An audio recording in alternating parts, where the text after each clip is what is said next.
Hey guys, in this video, we're going to take a look at how you can enable or disable airplane mode on the Samsung Galaxy S22 series. First, tap on the home button to go back to the home screen. And on the home screen, swipe down at the top and tap on the settings icon. In settings, go down and tap on connections. Next, go down and tap on airplane mode toggle button to switch it on or switch it off. Now, if you tap on the left-hand side panel, you'll be able to find some information about airplane mode. It said it turns off all network connections, including calling, texting, internet access, Wi-Fi, and Bluetooth if you turn on airplane mode.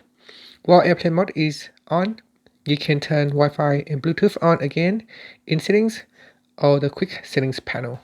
So if we pull down the quick settings panel at the top, you'll also be able to turn on airplane mode or switch it off. You can also touch and hold on airplane mode, which takes you directly to the airplane mode setting page. Finally, you can tap on the home button to go back to the home screen. Thank you for watching this video. Please subscribe to my channel for more videos.